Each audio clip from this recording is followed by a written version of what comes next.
Hey, what's going on, Pat Nation? Welcome to another edition of the Ken's Pat Salt Patriots podcast. We are here today, Thursday.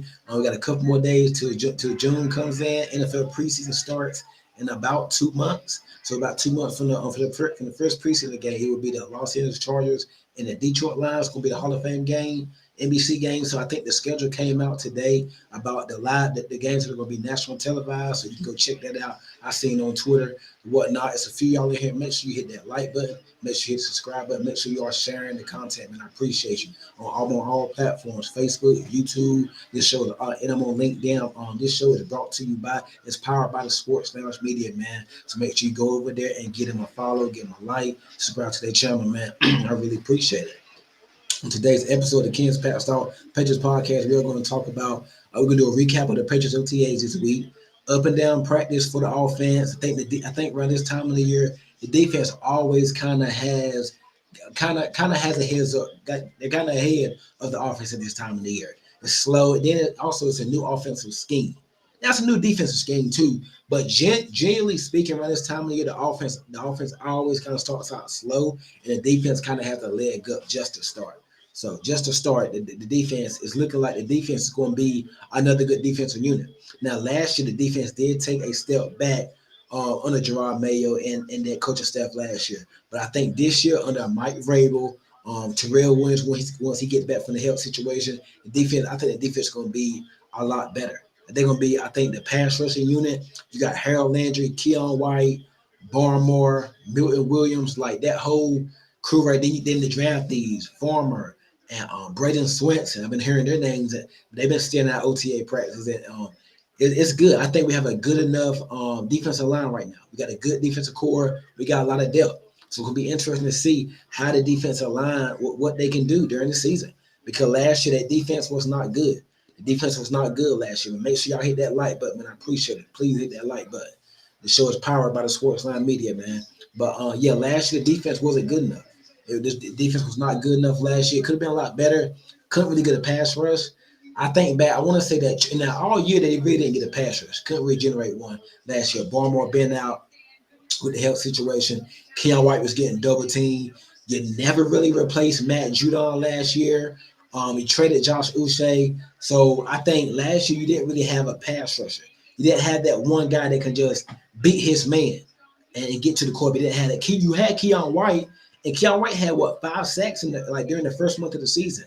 And then once teams caught on to Keon White, they started double teaming him, and he tailed off. I think he had 1 or 2 sacks the rest of the way. Barmore came back later on in the season, but he wasn't Christian Barmore of 2023. He was probably about 60% Christian Barmore when he came back, maybe even 50%. I don't think he was all himself. So reports are he's looking good at OTAs in the offseason program. so far. I want to see when the pads come on how he looks. So I think other than that, like the defensive line, I think defensive line in this system in this scheme under Mike Vrabel, they want to be an attacking defense. They're gonna be fast. They want to get to the ball. They want to cause havoc, be aggressive. And I think it's what they want to be aggressive and be physical. I think this team is. I mean, this defense could be a top 10 unit. You got Robert Spillane at linebacker. I'm interested to see what Giddens could do. Christian Ellis, they brought him back on the out from the franchise tender. They brought him back. You still got Jelani Tavai. Let's see if he's going to be in the fold when the season start. But they still got Jelani Tavai. I don't like the linebacker depth. I think they could use another linebacker because if Robert Spillane or Christian Ellis gets hurt, they're probably going to be in trouble. I think linebacker could be a big time need early in the draft next year or next offseason. Linebacker, getting a young linebacker or an edge rusher. But I think linebacker could be a need for the Patriots this offseason. Keep an eye on that on linebacker. I don't like the depth at linebacker. I like Spillane. I don't know what Giddens can be. I mean, I know he was at Tennessee. He's more like a rotational player. So can he take on a whole 17-game season? Will be interesting to see. Like I said, they never really replaced the pass rusher and Matt Judon. Yeah, they never really replaced Judon when last year. Judon gave what Judon was good for at least about 9-10 sacks a year. Matt Judon was. So I think it's gonna be interesting to see what they do at that linebacker position next year. It's gonna be very interesting to see what happens. So we're going then the secondary. Rumor has that Alex also has been practicing a lot in the slot. He's been in slot at corner. That's good because you have Marcus Jones. And I mean, I think Marcus Jones is an undersized cornerback, but I prefer Alex Austin more outside. But if Alex Austin can hold his own in the slot, that's gonna open up. Oh, that's good because now you can put Gonzo. You got Gonzo, Carlton Davis. You got Alex Austin, and you can do it. Now you cooking. You can do something there. You can have Marcus Jones just be your kick returner, punt returner, and have him come in sometimes at slot corner. So I think it's a big year for Marcus Jones as well. He got to prove he can stay healthy. His first 3 years in the league, he's been hurt. Like I don't think he's ended the year yet. He's been hurt. He got to stay healthy. He's undersized. He had injuries coming out of college. He got to prove he can stay healthy. If he can stay healthy, you got something there. Another good piece you can throw at corner.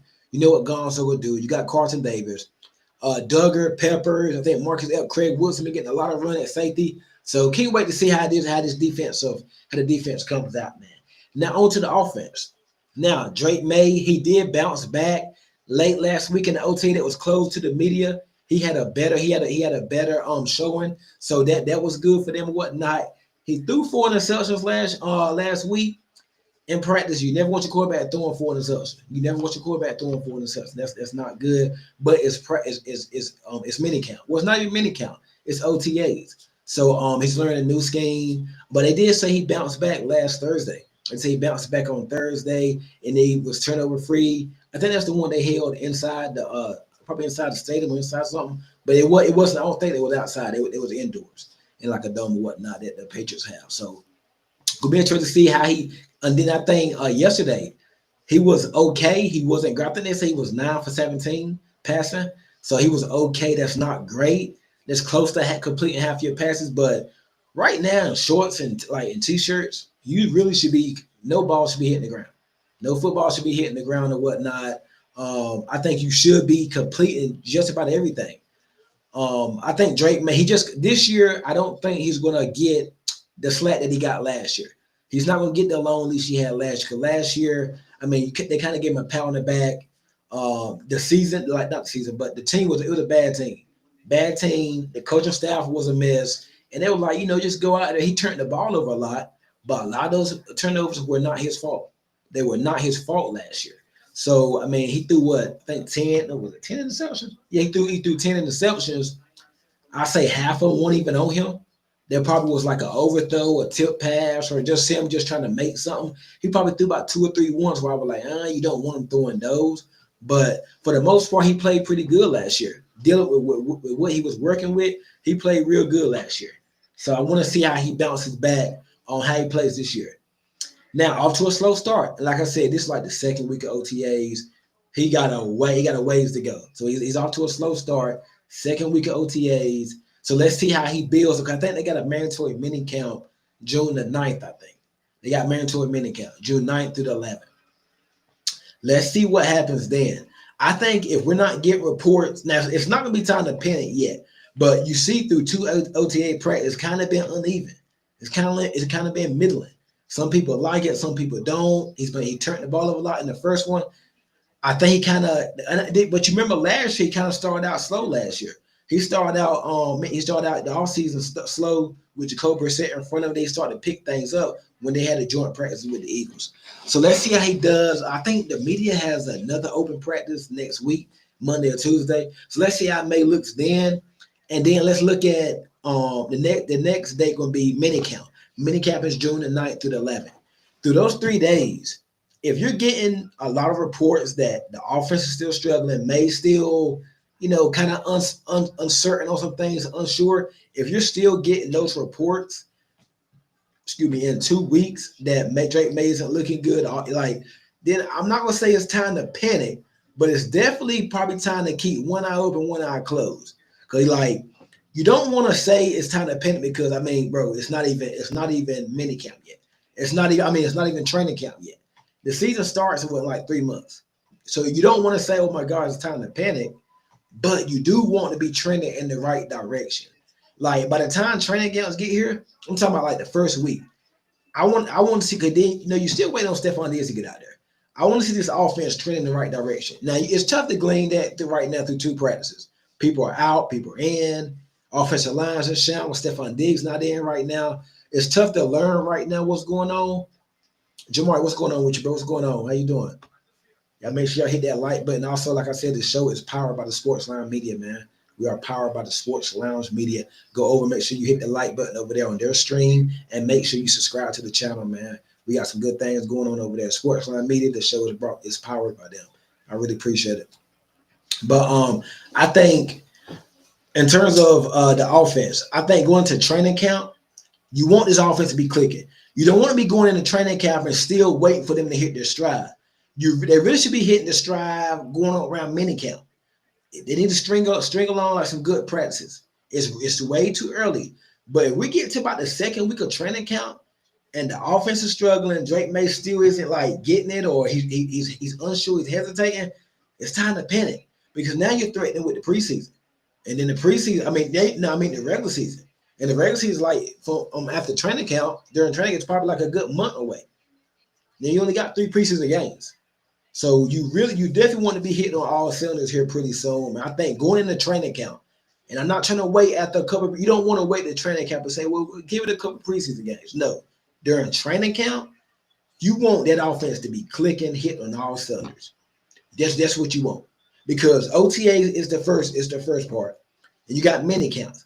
Now, in mini camp in a couple weeks, if the offense is still struggling, I'm not panicking yet, but it's definitely something to look at, though. It's definitely something to look at. Because I remember a couple of years ago, I want to say it was 2022 or 3. Offensive line was bad. I think it was, the offensive line was bad. It was just bad. It was terrible. And we thought, it was just, it's just training camp. It's just off season. Let's just wait. It's the spring practices. Let's just wait until the regular season they put the pads on. And then when the regular season came, it was bad too. So you can learn a lot for these practices. Just because it's bad right now don't mean it's just going to automatically flip the switch and be good. And it also doesn't mean you ain't got to worry about that right now. It doesn't mean that, because what goes on right now, it can definitely translate to the regular season. So you want to be clicking on all cylinders. I think if we get positive reports out of minicamp, that's good. You don't want to get at minicamp and the team is still struggling and Maye's having you don't want that. Because they're in training camp, but then training camp, you're going to say preseason. In the preseason, you're going to say the regular season. So you want them to be hitting on all cylinders starting by the first week of training camp. I don't pass or no pass. You want them to be hitting on all cylinders. So I think we'll see. I think that's going to happen. So we just have to wait and see. I want to talk about a couple of players. Kyle Williams. I think they've had rookie minicamp. They've had about 2, 3, probably about 3 practices. 2 practices open to the media. But I think they've had like 4 or 5 open. Even when they're not even posting or tweeting this stuff out after the practices, when the team is practicing without the media, Kyle Williams is standing out. I'm hearing his name a lot, and that's good. Now, and saying that, we did hear Jalen Polk's name a lot last year, and it turned out to be a disaster. We understand that. But I think Cal Williams, he has it. We said that last year with Jalen Polk and Javon Baker. We've heard Taquan Thornton ball out in camp. We've heard a lot. But I think Cal Williams' game is going to translate. The same way they were saying about Pop Douglas his first year, he was doing good in OTAs and all that. It translated to the field. I think I think we finally hit on a good wide receiver. Now, Pop Douglas and Keyshawn Butte, who where we drafted them at, they were pretty good. We got them in the sixth round, I believe. Yeah, sixth round. So they was good for where we got them at. They've really been very, very good for us. So we did kind of break the curse with those two guys. But in terms of a top 100 pick, we have not broke that curse in a long time. I think Kyle Williams is going to be a stud. I'm even confident in saying I want to clip this episode and run it back years down the line. I think Kyle Williams is going to be a stud. I think he can separate. He has good hands. His hands can be better. Like I know he had a couple drops in college, but I think Steve Smith Sr. said he was dealing with something during that time. He got good feet work, good hands. He's explosive. He's not the tallest, but he's not the smallest. I think he's 5'11". Kyle Williams, he plays outside. He can play inside. Kyle Williams is going to be a stud for us. I really believe that. I think Kyle Williams is going to be very good. I think we hit on that. And then whatever you can get from Stephon Diggs, and I know Stephon Diggs got his own situation going on right now. I'm not going to get into that. But once he is in the building and he has the pads on, he's going. Because right now, you look at his videos. He looks good. He looks like he's probably about 80-90%. And we're still 2 months out from training camp. Just see what D is going to be in late July. He looks good right now. So, that's good for Stephon. He looks really very good right now. So, and you can still tell him he's laboring a little. He's not already there. But the fact they put out a video, a post last week, put out some photos that he was out actually practicing. That's good for Stephon. He has help on his pads on. Yeah, I think he had pads on. He was celebrating with Kyle Williams. That man, Kyle Williams, must have made a big play. It looked like Stephon Diggs was happy. So whatever he got going on in his personal life, I don't want to speak on that. But for the aspect of what he's going to bring to the New England Patriots this season, I think he's going to bring fire. I think it'll be pretty good. I think he's your best wide receiver by far right now. Even a 70% on Stephon Diggs is better than anything you have. So I can't wait to see what Diggs brings to this team, man. Once he that's why I'm not all panicky about the offense right now. It's two open practices to the media. I'm not panicky about because they don't even have the offensive line ain't set in stone yet. I know it's been a lot of in and out. They're not touching right. They're not really hitting right now. And your best offseason addition at the skill position, Stephon Diggs, isn't even out there right now. So let's see the full picture. I think Diggs will be out there by training camp. Probably by sometime around training camp, I think Diggs will be out there. He already got a helmet and pads on now. Got a helmet on right now. So he was catching passes. He put photos of him catching passes. So Stephon Diggs should be out there. He should be ready to go pretty soon. I don't think he'll be there for minicamp because he had to. He has to. It's mandatory. But I don't think he will. I think he'll be ready by the time training camp starts. Probably about the first, second week. He'll be there. I don't think he'll start the season on PUP. I think he'll be ready, especially week 1. Her Kendrick Bourne name, and I'm not the biggest Kendrick Bourne fan, but her Kendrick Bourne been having a pretty good OTA so far. That's good for him. Jalen Pope, haven't really heard a lot about Keyshawn, but you ain't gonna really hear a lot right now, man. They're not even padded practices. Jalen Pope still dealing with a shoulder injury. Who knows when he's going to come back? But he's kind of behind the 8 ball right now because Baker's been making some plays. He got into it the other day with Vrabel, but Baker's been making some plays. Pope is he's kind of behind a little bit. So hopefully he's out there for mandatory minicamp or next week when the media's back out there. Efton Chisholm, I've been hearing his name a lot. That's good for their cause. That's real good for him. He might even make the team, especially in place of like a Jalen Pope who's not even participating right now. And with Pope, with Baker dealing with his thing, he's making plays, but he got just don't know about Baker, man. Don't know where his head is sometimes. And with Pope, still got to show. I think he was out there warming up. I think I saw he was doing like some of the walkthroughs, but he's not really he's not participating in team drills. Pope should be out there probably for minicamp, mandatory minicamp. Pope should be out there.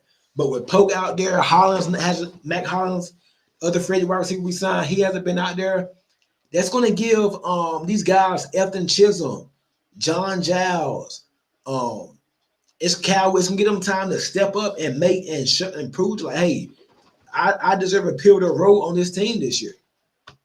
I deserve a pivotal role. Did you see that video with Polk and Baker dropping those balls, those easy balls? Yeah, I did see that, Jamari. I did see that during the little warm up. Just crazy, man. Positional drills. I did see that. I don't know, man. I don't know. I really think Polk has something, bro. I do think Baker has more upside. I'm watching the Knicks and Pacers game. That's why I keep looking up.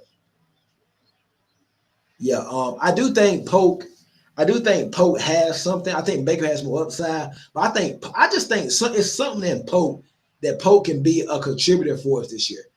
I don't think we've seen the best of Jalen Polk yet. I really don't. If they can't catch the ball this year, I don't want to see none of them, to be honest.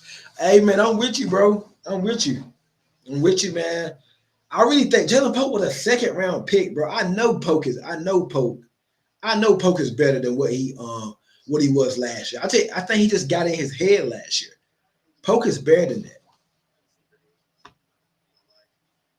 Yeah, but we can't have that this year. Yeah, we can't. I think Polk is so much better than what he showed last year. Now, I'm not going to sit here and say that he's going to be a 1,000-yard receiver, 70, 80 catch guy. That's not what I'm saying. I think Polk can be a 40 to 50 catch guy, give you 400 to 500 yards, like a number 3 receiver. I think he can at least be a number 3. I think Jalen Polk can be a number 3 wide receiver. Yeah, he could be a good number 3. You got Diggs, you got Williams, Pop.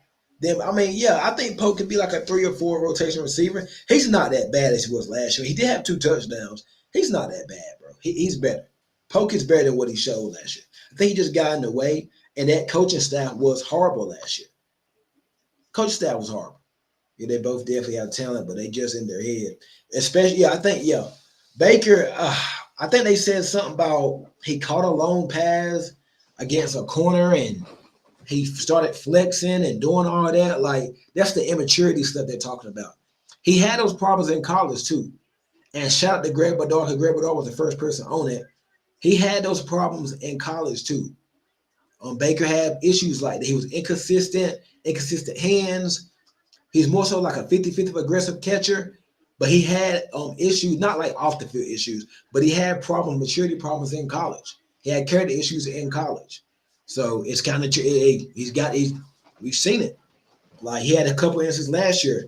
He had not the sideline, but the police incident when he got pulled over. He got a ticket for whatever. I think it's at the airport, or something. He got pulled over. He had another incident last year. I think he was out late or something like that. He got benched. Like, these problems have followed him. That's why he transferred out of Alabama and went to Florida.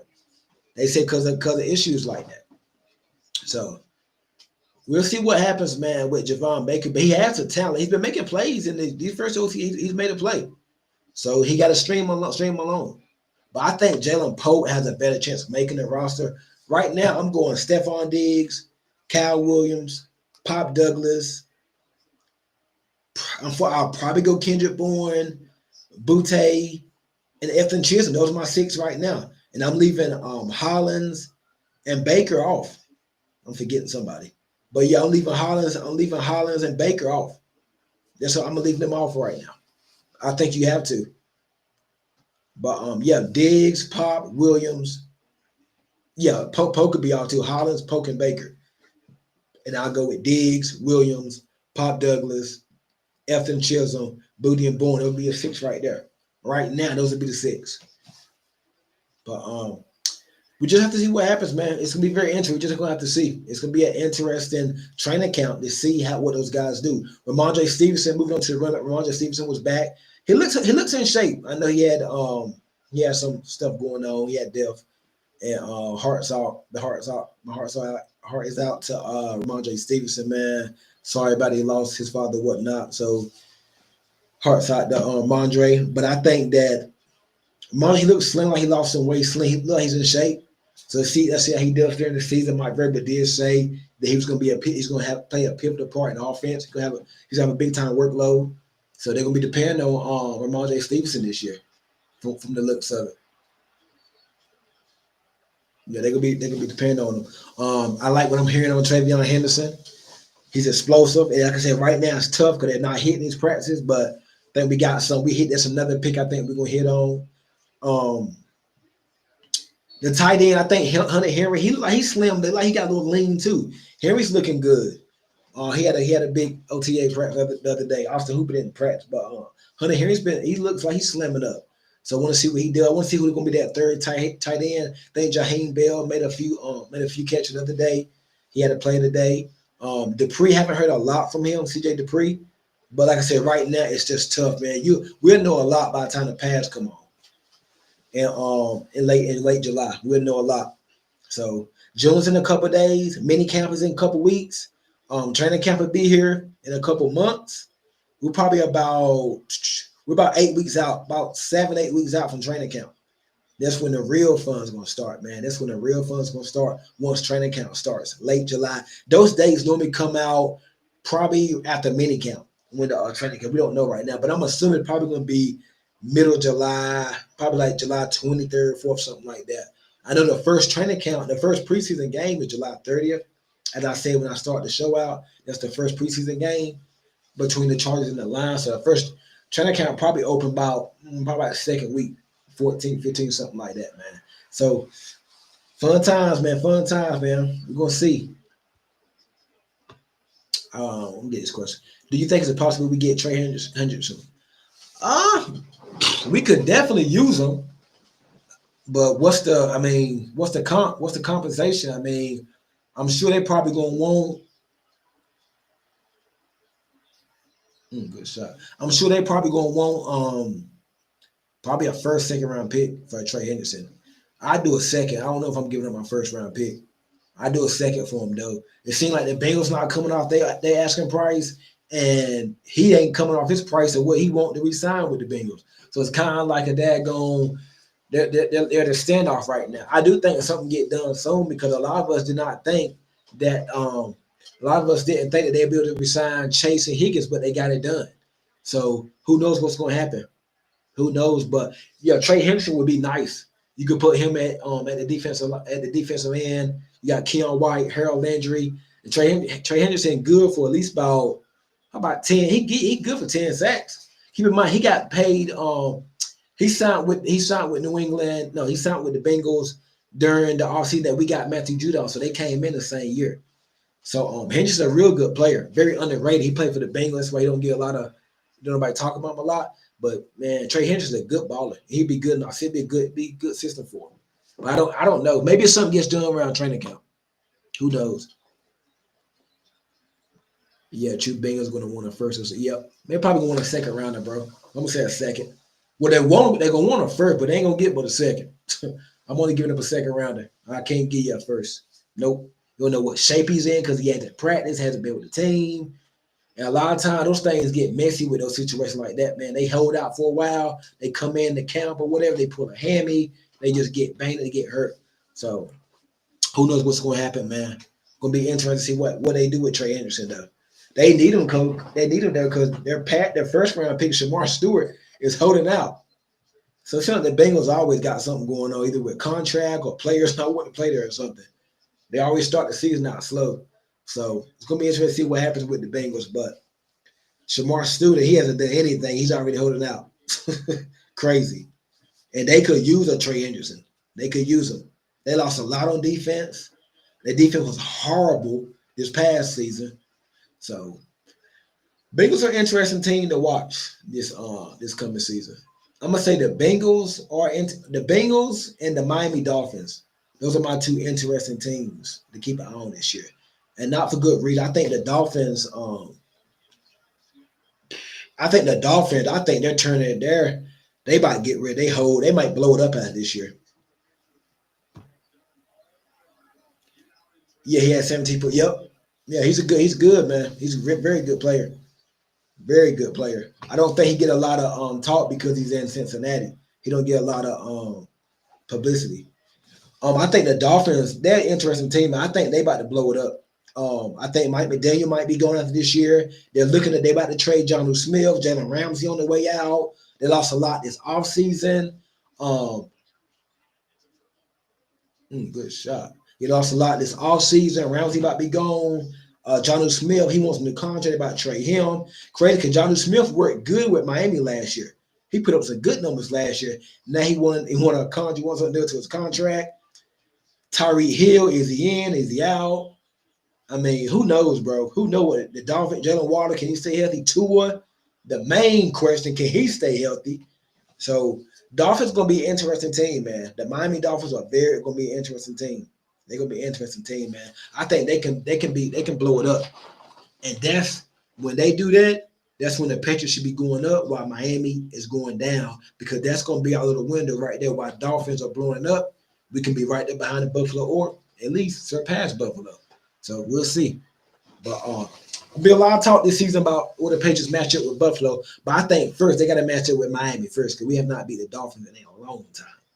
Hadn't beat the Dolphins since the 2020, I want to say 2022 season was last time they beat Miami. It was a home game. Tua didn't play. So that was the last time they beat Miami.